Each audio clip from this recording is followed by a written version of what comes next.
ਹੁਣ बेटा आप 7वीं क्लास का अध्याय 1 संपूर्ण संख्यावां ਜਾਂ इंग्लिश ਵਿੱਚ इंटीजर्स इस अध्याय का निचोड़ कढ़ के बेटा कुछ सवालों ਨੂੰ ਤੁਹਾਨੂੰ हल करा रहा। ये वीडियो देखने तो बाद पहला अध्याय 7वीं क्लास के बच्चे लिए बहुत मामूली जी गल होने वाला है। सारे चैप्टर का निचोड़ है बेटा, इस करके ध्यान नाल इस पूरी वीडियो ਨੂੰ ध्यान नाल सुनना है। सारे सवालों को ध्यान नाल समझण की कोशिश करनी है। उम्मीद करांगा कि ये सारा तुहानूं समझ आने तो बाद तुसीं कोई भी सवाल 7वीं क्लास का हल कर सकते होंगे। जिवें सानूं पहला सवाल दिता गया है, -4 और 6 नूं संख्या रेखा ते दर्शाओ। तुहानूं संख्या रेखा ते दर्शाना भी आना चाहिए है। -4 और 6 नूं संख्या रेखा ते दर्शाउणा, असीं बेटा स्केल नाल पहले एक लाइन ड्रॉ करनी है तो उस तो बाद स्केल नाल थोड़े निशान लगा देने हैं। जिद्दां तेल नाल देखो निशान लगा रहे हैं ना, मैं इस तरह निशान लगा लेने ताकि साडी जिहड़ी संख्या रेखा है बराबर हिस्सों में वंडी सोहनी लगती है।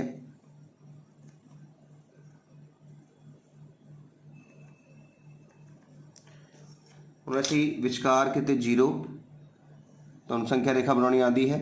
फिर 1 2 3 4 5 6 7 तो 0 तो पहला -1 -2 -3 -4 -5 -6। हुण तुसीं संख्या रेखा ते की दर्शाना सीगा, -4 तुसीं दर्शा चुके हो पहला आंसर। फिर तुसीं 6 दर्शाना सीगा, वो भी तुसीं दर्शा चुके हो, तुहाडा दूजा आंसर। इस तरह असीं नंबर लाइन बनानी है जिहड़ी कि आपां 6वीं क्लास च पढ़ी भी है तो उसनूं असीं रिप्रजेंट करना है नंबर लाइन के उपर -4 नूं ते 6 नूं। इस तरह सवाल साडा खत्म हो गया है। हुण इसका अगला भाग 3 ਅਤੇ -7 ਨੂੰ भी संख्या रेखा ते दर्शाना है। बिल्कुल सेम इसी तरह करांगे। हुण तुसीं देख सकते हो कि सानूं 3 लभना सीगा, 3 असीं संख्या रेखा ते दिखा दिता है तो -7 भी असीं संख्या रेखा के उत्ते शो कर दिता है। तो संख्या रेखा ते किसी भी अंक नूं दिखाना कोई औखा नहीं है, बस संख्या रेखा बना के उस अंक नूं हाईलाइट करना हुंदा है। हुण अगला सवाल देखो बेटा, खाली थावां नूं भरना है असीं। कहता है -8 जमा ब्रैकेट विच -4। तुसीं इस गल का ध्यान रखना है कि असीं सब तो पहला ब्रैकेट नूं हल करना हुंदा है। किस तरह? जिस तरह इस ब्रैकेट नूं जे खोलांगे तो इहदे कोल -8 है, असीं -8 लिख लिया। फिर इस ब्रैकेट नूं खोलांगे तो साडे कोल दो चिन्ह ने, एक प्लस तो एक माइनस। इस गल का ध्यान रखना है, जो दो प्लस इकट्ठे होंदे ने तो वो मिल के भी प्लस ही बनते हैं। जो दो माइनस इकट्ठे होंदे ने तो भी मिल के वो प्लस ही बनते हैं। मतलब जे साइन सेम ने, दोनों ही प्लस ने दोनों ही माइनस ने, तो हमेशा की बनना ने, उन्होंने प्लस बनना है। लेकिन जे एक तो एक माइनस, एक प्लस तो एक माइनस होवे तो इन्होंने मिल के माइनस बनना होंदा है। जब माइनस प्लस होवे तो भी इन्होंने माइनस बनना होंदा है। इस गल का ध्यान रखना है। जे तुहाडे चिन्ह सेम आ तो जोड़, जे वक्रे ने तो घटाओ। हुण तुसीं देख सकते हो तुहाडे कोल दो जिहड़े चिन्ह ने, एक प्लस है तो एक माइनस है, तो प्लस माइनस ने हमेशा माइनस बनना होंदा है। इस करके एक जुड़ के इकट्ठे इक्को चिन्ह माइनस बननगे तो नाल असीं की लिखांगे 4। तो जेकर दोने चिन्ह माइनस माइनस दे होण, माइनस माइनस दोने होण तो जोड़ हुंदी है बेटा। 8 ते 4 12 तो वड्डी रकम का चिन्ह है माइनस का। इस गल का ध्यान रखना है, जदों भी जोड़ घटाओ करनी है तो चिन्ह हमेशा वड्डी का लगना होंदा है। माइनस माइनस प्लस होंदा है, इस करके 8 ते 4 जोड़ के 12 बनाया गया। तो वड्डी का चिन्ह माइनस है, इस करके साडा आंसर कितना आएगा, -12 साडा आंसर होएगा। अगला सवाल देखो ध्यान नाल। फिर 7 दे मोरे, 7 दे अगे कोई चिन्ह नहीं है तो वह प्लस ही मनिया जाता है जदों कोई चिन्ह ना होवे। पर 10 तो अगे दो चिन्ह ने, एक प्लस तो एक माइनस। मैं दस चुका कि प्लस माइनस मिल के माइनस बनता है, तो फिर बच गया 10। हुण जे 7 प्लस का होवे तो 10 माइनस का, प्लस माइनस साडा माइनस हुंदा है, प्लस माइनस सानू माइनस मतलब घटाओ करनी है।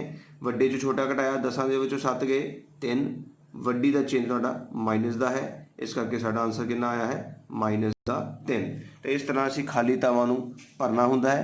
रफ काम दे विच हल करो, फेयर काम विच हल करो, उस नाल कुछ नहीं, बस असीं खाली थावां दे विच जिहड़ी रकम भरनी है वो सही होनी चाहिए है। हुण ध्यान नाल बेटा, 36 के अगे कोई चिन्ह नहीं है तो वह प्लस मनिया जाएगा। हुण 52 के अगे प्लस भी है तो माइनस भी है, तो दस चुका है प्लस माइनस माइनस बनता है, इस करके -52 आ गया है। 36 के अगे दो साइन ने माइनस माइनस, तो जे दोनों साइन माइनस के हों तो की बनते हैं प्लस, प्लस का 36। लगी समझ? हुण देखो साडे कोल 3 रकमां ने, तिन्हां दे विच्चों प्लस वालियां 2 रकमां बेटा, 1 ते 1 2, पहले इन्हां नूं जोड़ देने हैं। 36 दे विच 36 जोड़ने होणगे 6 ਤੇ 6 12, 2 ਉੱਪਰ 1 3 ਤੇ 3 6 ਤੇ 1 7। ਤਾਂ 72 ਦੇ ਵਿੱਚੋਂ ਘਟਾਣੇ ਕਿੰਨੇ ਹੈ ਅਸੀਂ 52। 2 ਵਿੱਚ 2 ਗਏ, 7 ਵਿੱਚੋਂ 5 ਗਏ, ਸਾਡੇ ਕੋਲ ਵੱਡੀ ਰਕਮ ਦਾ ਚਿੰਨ੍ਹ ਪਲੱਸ ਹੈ ਤੇ ਪਲੱਸ ਦੇ 20 ਸਾਡਾ ਆਨਸਰ ਹੋਏਗਾ ਇਸ ਸਵਾਲ ਦਾ। ਆਇਆ ਸਮਝ? ਪਹਿਲਾਂ ਅਸੀਂ ਬ੍ਰੈਕਟਾਂ ਖੋਲ੍ਹਣੀਆਂ ਹੁੰਦੀਆਂ ਹਨ, ਫਿਰ ਉਸ ਤੋਂ ਬਾਅਦ ਹੱਲ ਕਰਨਾ ਹੁੰਦਾ ਹੈ। ਜਿਵੇਂ ਇੱਕ ਹੋਰ ਸਵਾਲ ਦੇਖੋ, 3 ਦੇ ਮੋਰੇ ਮਾਈਨਸ ਲੱਗਾ ਹੈ ਤਾਂ ਮਾਈਨਸ ਹੀ ਰਹੇਗਾ, 7 ਦੇ ਮੋਰੇ ਪਲੱਸ ਲੱਗਾ ਹੈ ਤਾਂ ਪਲੱਸ ਹੀ ਰਹੇਗਾ, 19 ਦੇ ਅੱਗੇ ਇੱਕੋ ਹੀ ਸਾਈਨ ਮਾਈਨਸ ਹੈ ਤਾਂ ਮਾਈਨਸ ਹੀ ਰਹੇਗਾ।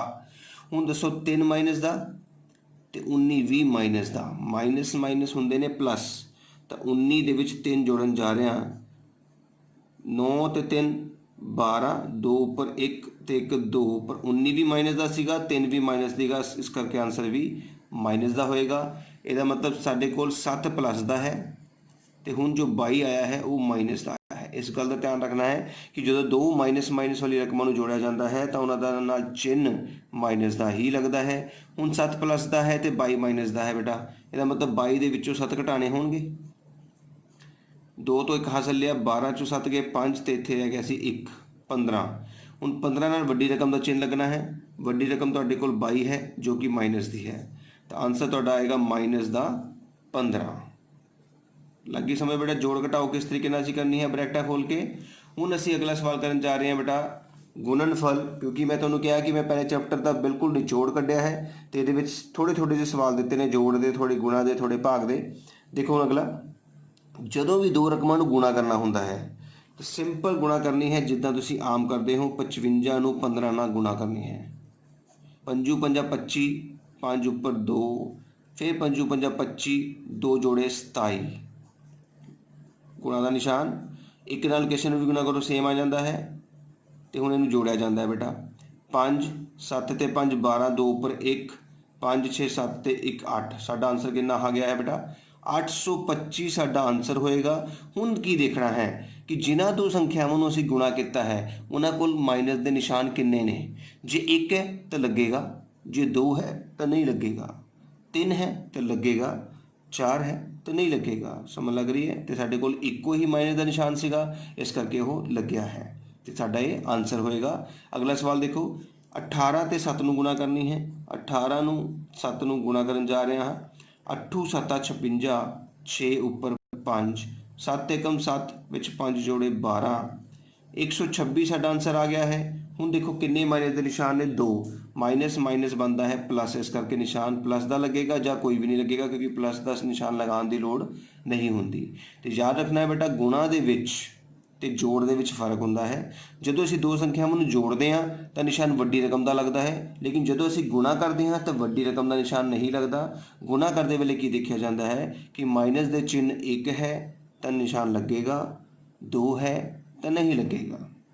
ਹੁਣ ਦੇਖੋ ਬੇਟਾ ਸਾਡੇ ਕੋਲ ਹੈ 4 3 ਤੇ 2, ਪਹਿਲਾਂ 4 ਨੂੰ 3 ਨਾਲ ਗੁਣਾ ਕਰਾਂਗੇ, 4 ਤੀਏ 12, ਫਿਰ 12 ਨੂੰ ਅੱਗੇ, ਇੱਥੇ 12 ਆ ਚੁੱਕਾ ਸਾਡੇ ਕੋਲ, ਹੁਣ 12 ਨੂੰ ਅੱਗੇ 2 ਨਾਲ ਕਰਾਂਗੇ, 12 ਦੂਣੀ 24, ਤੇ ਇਹ ਤਾਂ ਅਸੀਂ ਵਰਬਲੀ ਹੀ ਸਵਾਲ ਕਰ ਲਿਆ ਹੈ। ਹੁਣ ਕਿੰਨੇ ਮਾਈਨਸ ਦੇ ਨਿਸ਼ਾਨ ਨੇ, 1 2 3, ਤੇ ਫਿਰ ਲੱਗੇਗਾ ਬੇਟਾ। ਇਸ ਗੱਲ ਦਾ ਧਿਆਨ ਰੱਖਣਾ ਹੈ ਗੁਣਾ ਵੇਲੇ। ਸਮਝ ਲੱਗ ਗਈ? ਤੁਹਾਨੂੰ ਜੋੜ ਵੀ ਸਮਝਾ ਦਿੱਤੀ ਹੈ, ਘਟਾਓ ਵੀ ਸਮਝਾ ਦਿੱਤੀ ਹੈ ਤੇ ਗੁਣਾ ਵੀ। ਹੁਣ ਅੱਗੇ ਚੱਲਦੇ ਹਾਂ ਭਾਗ ਵੱਲ। ਭਾਗ ਵੀ ਬੇਟਾ ਸੇਮ ਉੱਦਾਂ ਹੀ ਕਰਨੀ ਹੈ ਜਿੱਦਾਂ ਤੁਸੀਂ ਆਮ ਕਰਦੇ ਹੋ। 30 ਵੱਡੀ ਰਕਮ ਨੂੰ ਛੋਟੀ ਰਕਮ ਨਾਲ ਭਾਗ ਕਰਨੀ ਹੈ। 30 ਭਾਗ 10, 10 ਦਾ ਪਾੜਾ ਪੜਿਆ 10 ਏਕਮ 10, 10 ਦੂਣੀ 20, 10 ਤੀਆ 30, ਸਾਡੀ ਭਾਗ ਖਤਮ। ਸਾਡਾ ਆਨਸਰ ਕਿੰਨਾ ਆ ਗਿਆ ਹੈ 3। ਹੁਣ ਭਾਗ ਵਿੱਚ ਵੀ ਬੇਟਾ ਉਸੇ ਤਰੀਕੇ ਨਾਲ ਦੇਖਣਾ ਹੈ ਕਿ ਜਿਹੜੀਆਂ ਦੋ ਰਕਮਾਂ ਨੂੰ ਭਾਗ ਕੀਤੀ ਹੈ ਉਹਨਾਂ ਕੋਲ ਮਾਈਨਸ ਦੇ ਚਿੰਨ੍ਹ ਕਿੰਨੇ ਹੈ। ਜੇ 1 ਹੈ ਤਾਂ ਲੱਗੇਗਾ, 2 ਹੈ ਤਾਂ ਨਹੀਂ ਲੱਗਣਗੇ, ਤੇ ਤੁਹਾਡੇ ਕੋਲ ਇੱਕੋ ਹੀ ਮਾਈਨਸ ਦਾ ਨਿਸ਼ਾਨ ਸੀਗਾ, ਇਸ ਕਰਕੇ ਲੱਗੇਗਾ। ਇਟ ਮੀਨਸ ਗੁਣਾ ਤੇ ਭਾਗ ਦੇ ਵਿੱਚ ਮਾਈਨਸ ਦੇ ਸਾਈਨ ਦਾ ਜਿਹੜਾ ਪ੍ਰੋਸੀਜਰ ਹੈ ਉਹ ਸੇਮ ਹੈ। ਅਗਲਾ ਦੇਖੋ 36 ਤੇ 9 ਨੂੰ ਭਾਗ ਕਰਨੀ ਹੈ। 36 ਨੂੰ ਵਿਚਕਾਰ ਲਿਖਿਆ ਹੈ, 9 ਨੂੰ ਬਾਹਰ ਲਿਖਿਆ ਹੈ। 9 ਦਾ ਪਾੜਾ ਪੜਿਆ ਹੈ, 9 ਏਕਮ 9, 9 ਦੂਣੀ 18, 9 ਤੀਆ 27, 9 ਚੌਕਾ 36, ਬਿਲਕੁਲ ਸਹੀ। ਇਹਦਾ ਮਤਲਬ ਸਾਡੇ ਕੋਲ 4 ਆਨਸਰ ਆ ਗਿਆ ਹੈ, ਪਰ ਮਾਈਨਸ ਦੇ ਚਿੰਨ੍ਹ ਸਾਡੇ ਕੋਲ ਕਿੰਨੇ ਨੇ, 2, ਇਸ ਕਰਕੇ ਮਾਈਨਸ ਦਾ ਨਿਸ਼ਾਨ ਨਹੀਂ ਲੱਗੇਗਾ। ਅਗਲਾ ਭਾਗ ਦੇਖੋ ਬੇਟਾ 50 ਤੇ 5, 50 ਨੂੰ ਵਿਚਕਾਰ ਰੱਖਾਂਗੇ ਤੇ 5 ਨੂੰ ਬਾਹਰ, 5 ਏਕਮ 5, ਬਕਾਇਆ ਕੁਛ ਨਹੀਂ ਬਚਿਆ, ਆ 0 ਉੱਪਰ ਲੱਗ ਜਾਏਗਾ। ਇਹਦਾ ਮਤਲਬ ਸਾਡਾ ਆਨਸਰ 10 ਆ ਗਿਆ ਹੈ, ਪਰ ਸਾਡੇ ਕੋਲ ਇੱਕੋ ਹੀ ਮਾਈਨਸ ਦਾ ਨਿਸ਼ਾਨ ਸੀਗਾ, ਇਸ ਕਰਕੇ ਮਾਈਨਸ ਦਾ ਨਿਸ਼ਾਨ ਲੱਗੇਗਾ।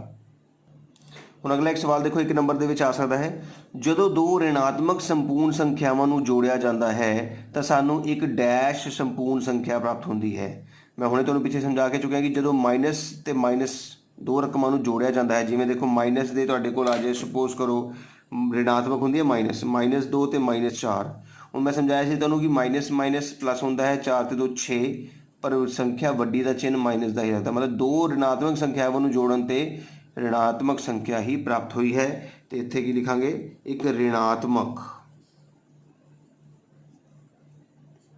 या when two negative integers are added then we get a negative integer। लगी समझ? अगला सवाल ध्यान देखना है, ਉਹ संपूर्ण संख्या पता करो जिसनों -1 नाल गुणनफल सिफर है। Find the integer, determine the integer whose product with -1 is 0। ਕਿਸੇ ਵੀ ਅੱਖਰ ਨਾਲ 0 ਪ੍ਰੋਡਕਟ ਸਿਰਫ ਕਦੋਂ ਹੁੰਦਾ ਹੈ, ਜਦੋਂ -1 ਨੂੰ ਕਿਹਨਾਂ ਗੁਣਾ ਕਰਾਂਗੇ, 0 ਨਾਲ। ਕਿਸੇ ਵੀ ਸੰਖਿਆ ਨੂੰ 0 ਨਾਲ ਗੁਣਾ ਕੀਤੀ ਜਾਵੇ ਤਾਂ ਆਨਸਰ ਕੀ ਆਉਂਦਾ ਹੈ, 0। ਇਸ ਕਰਕੇ ਸਾਡਾ ਆਨਸਰ 0 ਹੋਏਗਾ ਬੇਟਾ। ਅਗਲਾ ਦੇਖੋ ਖਾਲੀ ਥਾਵਾਂ ਭਰਨੀਆਂ, ਬਹੁਤ ਹੀ ਇੰਪੋਰਟੈਂਟ ਖਾਲੀ ਥਾਵਾਂ ਨੇ ਬੇਟਾ। ਤਿੰਨਾਂ ਦੇ ਵਿੱਚੋਂ ਇੱਕ ਪੱਕਾ ਆਉਂਦੀ 1 ਨੰਬਰ ਦੇ ਵਿੱਚ। 17 ਦੇ ਵਿੱਚ ਕੀ ਜੋੜੀਏ ਕਿ 0 ਆ ਜੇ? 17 ਦੇ ਵਿੱਚ -17 ਜੋੜਨ ਨਾਲ 0 ਆਏਗਾ, ਕਿਉਂਕਿ ਕਿਸੇ ਵੀ ਰਕਮ ਦੇ ਵਿੱਚ ਉਸ ਦਾ ਚਿੰਨ੍ਹ ਚੇਂਜ ਕਰਕੇ ਜੋੜੀਏ ਤਾਂ 0 ਬਣ ਜਾਂਦਾ ਹੈ।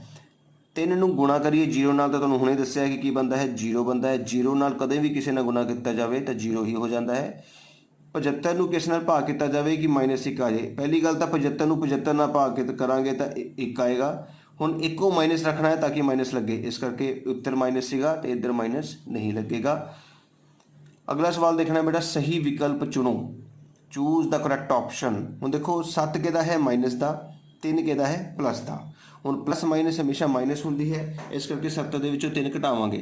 ਜਦੋਂ 7 ਚੋਂ 3 ਘਟਾਇਆ ਸਾਡੇ ਕੋਲ ਆਉਂਦਾ ਹੈ 4, ਪਰ ਘਟਾਉਣ ਦੀ ਸ਼ਰਤ ਸੀਗੀ ਵੱਡੇ ਦਾ ਚਿੰਨ੍ਹ ਨਾਲ ਜ਼ਰੂਰ ਲੱਗਦਾ ਹੈ, 7 ਦਾ ਚਿੰਨ੍ਹ ਮਾਈਨਸ ਹੈ, ਇਸ ਕਰਕੇ ਸਾਡਾ ਆਨਸਰ ਆਉਣਾ ਚਾਹੀਦਾ ਹੈ -4, ਜੋ ਕਿ ਸਾਡਾ ਆਪਸ਼ਨ ਹੈ ਚੌਥਾ ਆਪਸ਼ਨ।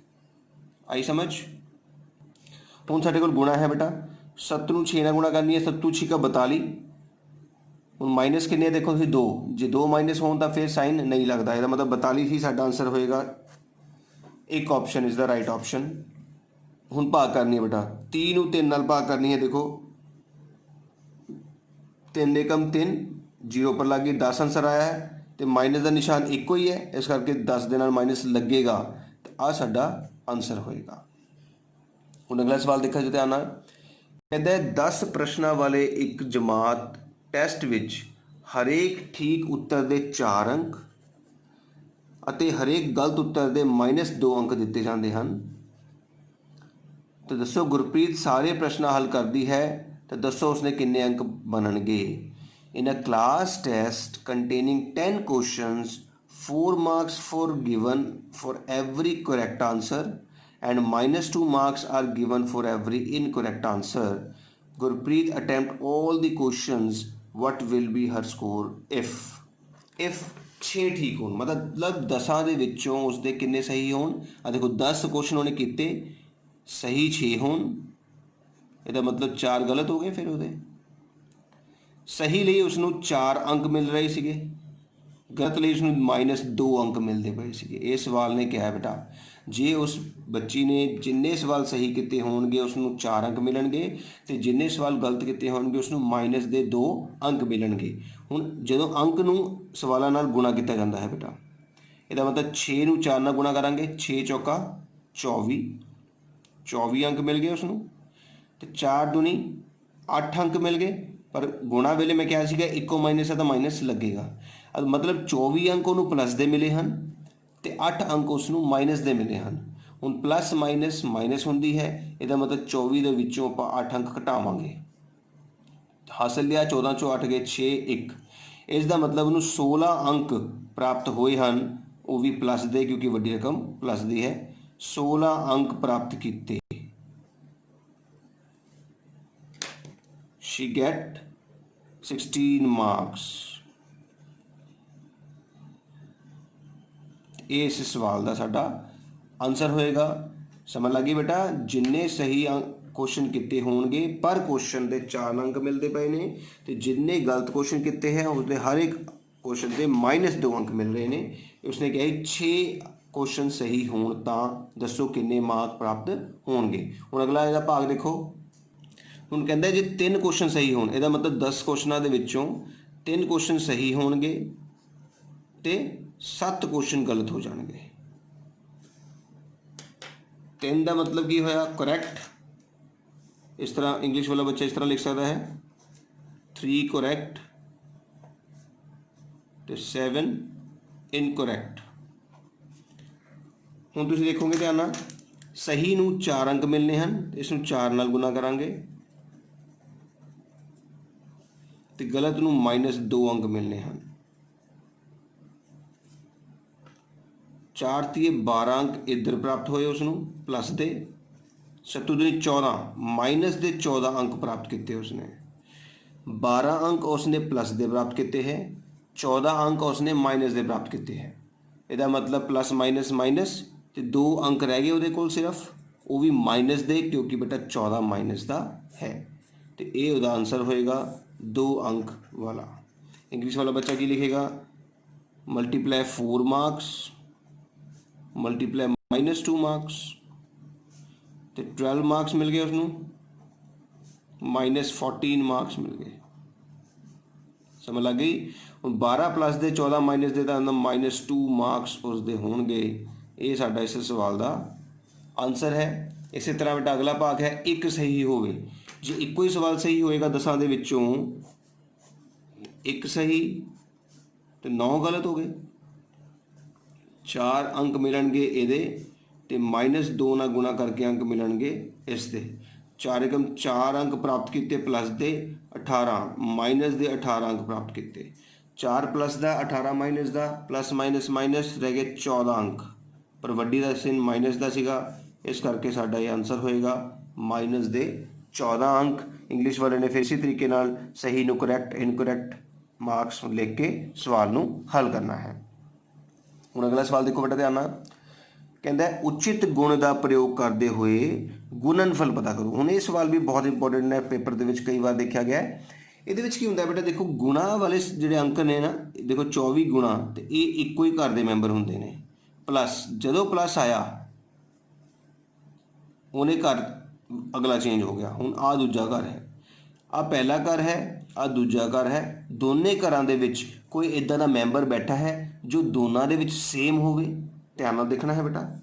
हाँ, -38 इधर भी है, -38 इधर भी है। तो इस -38 नूं आवाज़ मारो घरों बाहर, ये भी बाहर आ गया, ये भी बाहर आ गया। हुण इस -38 नूं छड्ड देना है, इसनूं भुल जाना है। इनू छड्ड के दसो की दिस रहा है। इस घर दे विच दिस रहा है 24 तो उस घर दे विच पहला प्लस लगेगा, फिर माइनस का 34 दिख रहा है। ध्यान नाल देखना है बेटा। इस घर दे विच सिर्फ 24 लिखा है, फिर प्लस का चिन्ह, फिर यह चला गया बाहर, फिर आ गया -34। मैं दसिया तुहानूं किसी भी ब्रैकेट दे विच प्लस तो माइनस होवे तो माइनस बन जाता है। तो -38 बेटा जो सांझी रकम नूं आपां बाहर कढ़दे हैं, कॉमन रकम नूं बाहर कढ़दे हैं, तो उस तो बाद साइन नहीं लगता, सिर्फ ब्रैकेट लगती है, गुणा होंदी है। तो 24 + -34 तो -38 ब्रैकेट 24 के विचों 34 घटाए ने 10 बचे, पर वड्डी रकम माइनस दी है, इस करके माइनस लगेगा। बेटा ये दोनों गुणा होनी है, जोड़ घटाओ नहीं करनी। ब्रैकेट का मतलब गुणा होंदी है। 38 नूं 10 नाल गुणा करांगे 380 हुंदा है बेटा। जो भी 10 नाल गुणा करिए अगे 0 लगता है। तो किन्ने -2 है तो की साइन लगेगा प्लस का। इसका मतलब साडा आंसर कितना आया है 380 साडा इस सवाल का बेटा आंसर होएगा। तुसीं ध्यान नाल देखना है बेटा, दो घरां दे विच जिहड़ा मैंबर सेम बैठा है उस मैंबर नूं असीं घरों बाहर कढ लैना है। तो ब्रैकेट विच 24 ते -34 लिखा गया है। 24 -34 प्लस माइनस माइनस होंदी है, तो 34 चो 24 घटाए 10, वड्डी का चिन्ह माइनस लग गया है। 38 ते 10 नूं गुणा करनी है, तो 2 माइनस करके प्लस लग गया है। ये साडा सवाल कंप्लीट हो गया है। अगला सवाल देखो बेटा, साडे कोल हुण सारियां रकमां बेटा गुणा विच है। देखो 22 गुणा 25 गुणा 4 गुणा 10, तो ये सारा इक्को ही घर है। हुण इसनूं किद्दां करिए। हुण इहदे विच असीं गुणा करनी है, पर बड़े ही ध्यान नाल देखना तुसीं। सब तो पहला असीं याद रखना है 25 चौका 100 हुंदा, सारिਆਂ नूं पता हुंदा बेटा। 25 नूं 4 नाल गुणा करिए तो कितना आंदा है 100 आंदा है। तो असीं इस रकम नूं इस रकम नाल गुणा करांगे। दसो की आया 22 गुणा 25 चौका 100 तो 2 माइनस के निशान से इस करके प्लस लगा गुणा माइनस दे 10। हूँ मैं तुहानूं समझा चुका है कि जो भी 100 या 10 ना गुणा करिए तो जिस अखर नूं गुणा करना होंदा उसके अगे उन्ने ही जीरो लगते हैं 1 2 ते 3 जीरो लग गए तो हुण माइनस के निशान किन्ने आ इक्को ही है तो लगेगा। तो साडा सवाल का आंसर आया है माइनस दे 2 2 0 0 0 इस सवाल का आंसर होएगा। अगला सवाल देखो ध्यान नाल बेटा। ਹੁਣ देखो फिर साढ़े कोल गुणा वाला एक अखर गुणा वाला एक अखर विचकार जोड़ है, ਇਹਦਾ मतलब साढ़े कोल दो घर हो गए ने। ਹੁਣ ਤੁਸੀਂ ਇਹ ਦੱਸਣਾ है कि दोनों घरों ਦੇ ਵਿੱਚ कोई ਸਾਂਝਾ मैंबर हैगा, कोई कॉमन टर्म आ रही है ਜਿਹੜੀ ਆਪਾਂ बाहर ਕੱਢੀ जा सके, जिन्हों आवाज़ मारी जा सके। बिल्कुल 525 इधर भी बैठा है 525 इधर भी बैठा है। तो असी देखो इधर 525 ਦੇ ਨਾਲ ਕੀ ਲੱਗਾ है माइनस, इधर 525 ਦੇ ਨਾਲ माइनस नहीं लगा, ਆਪਾਂ ਇਹ ਤੋਂ ਮੰਗ ਲਈਏ ਕਿ ਗੁਣਾ ਹੀ ਹੈ, ਇੱਕੋ ਹੀ ਪਰਿਵਾਰ ਦੇ ਮੈਂਬਰ ਹੈ, ਇਹਨੇ ਮਾਈਨਸ ਇਹਨੂੰ ਦੇ ਦਿੱਤਾ ਹੈ। ਇਹ ਤੁਹਾਨੂੰ ਅਸੀਂ ਮਾਈਨਸ 525 ਨੂੰ ਬਾਹਰ ਕੱਢ ਲਿਆ ਹੈ बेटा। ਹੁਣ माइनस तो 525 इस घरों बाहर निकल चुका है तो कल्ला 35 बच गया है, कोई साइन 35 को नहीं बचा क्योंकि 35 ने अपना चिन्ह उन्होंने दे दिता सीगा। अब माइनस 525 बाहर निकल चुका है तो सिर्फ प्लस तो 65 बच गया है, प्लस का कम तो 65 साढ़े को बच गया है। 35 तो 65 जोड़ने हैं तो 525 बाहर है, 35 तो 65 जोड़े 100। तो तुहानूं मैं दस चुका है कि 525 के नाल 2 लगन गया तो बाहर साइन किहड़ा है माइनस का, तो माइनस 525 0 0 तुहाडा इस सवाल का आंसर होएगा बेटा। ठीक है, उम्मीद करदा हां तुहानूं इस पहले चैप्टर दे विचों मेन जिहड़े सवाल कराए गए ने वो तुहानूं समझ लग गए होणगे। तो इन्हां सवालों की प्रैक्टिस जरूर कर लिओ क्योंकि पेपर दे विच इन्हां दे नाल रलदे मिलदे ही सवाल होणगे। रकम सेम ना ही भी होएगी लेकिन तुहानूं मैथड समझ आ चुका होएगा बेटा।